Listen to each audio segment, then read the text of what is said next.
Go to work on yourself harder than you work on your job. If you work hard on your job, you can make a living. Then, he said, if you work hard on yourself, you could make a fortune. So I worked hard on my job and made a living, but I learned, starting with those extra hours per week, learning these extra skills, I started working on myself. And here's a philosophical phrase everybody should take home. Here it is. Success is something you attract by becoming an attractive person. Success is not something you pursue. It's what you attract by becoming attractive. By becoming attractive to the marketplace. What would do that? Multiple skills? Multiple languages? So, now what else would help you to be attractive to the marketplace besides more than one skill and more than one languages? Could perhaps, like it did for me, multiply your income by 2, and then multiply it by 3, and then multiply your income by 4, and then by 5, and once you get there, it's not that difficult to multiply it by 10, because all you have to do is make sure you become more valuable and more valuable and more valuable. You don't have to work on the economy, because here's the first note. Each person's income is determined primarily by their philosophy, not by the economy. Once I understood that, then I said, well, I don't have to go to work on the economy. And the answer was no. You only have to go to work on yourself to make yourself more valuable. So now here's 5 things I want to share with you. And the first one is your personal philosophy. What could get you more prepared and ready for cashing in on the opportunity of the 21st century? And here's the first one, personal philosophy.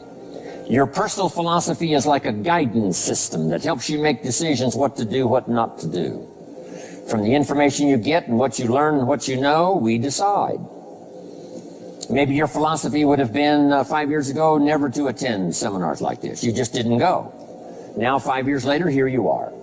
Something happened along the way to change your mindset, saying, hey, for the money and the time, if I just get one good idea and walk away, it certainly is worth the money and the time. So now that little amendment in your philosophy, you now say, I'm going to regularly go, because it doesn't take but a few ideas to make a great difference in your income, personal life, social life, and all the rest.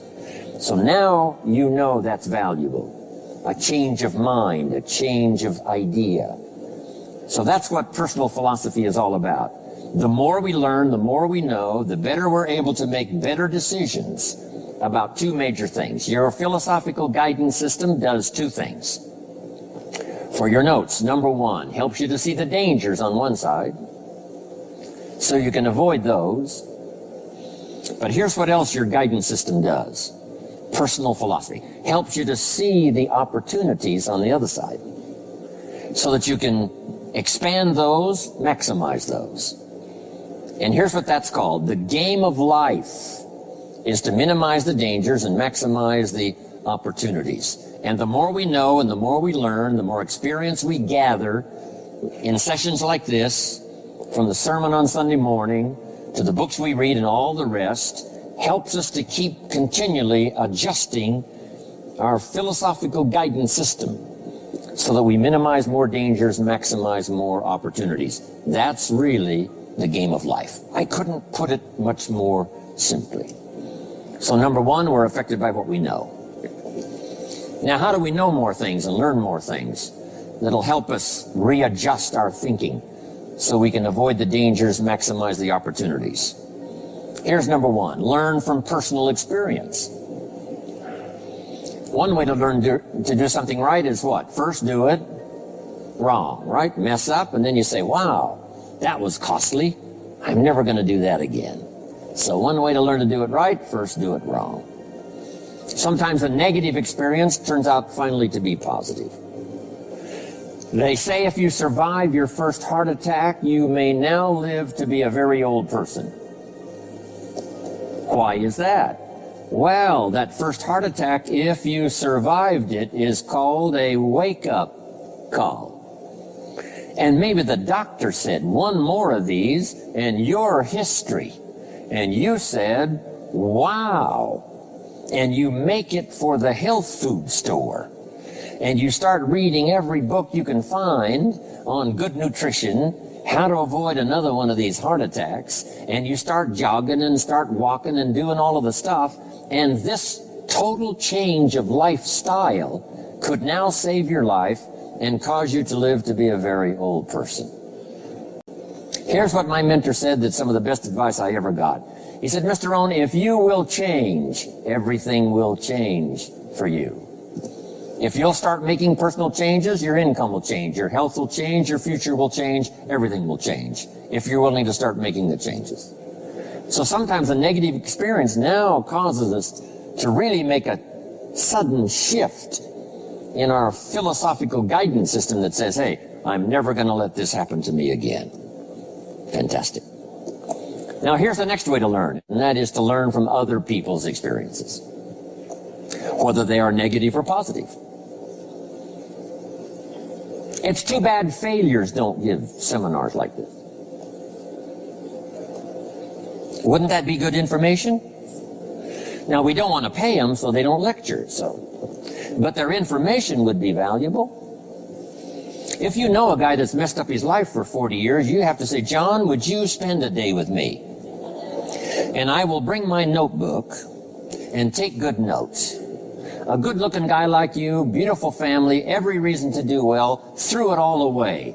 Teach me how for the last 40 years you messed it all up. And he tells you, and you take good notes. Learning from the negative side of someone's experience. If somebody tells me these eggs are rotten, I'm not going to make an omelet and try it, right? I'm just going to take their advice and their know-how. So, learn number one from your own experiences, and learn number two from other people's experiences. And my mentor taught me to always keep a journal. Here's what he said, don't trust your memory. If you want to live a dynamic life, multiplying your income, multiplying your future, be a good student.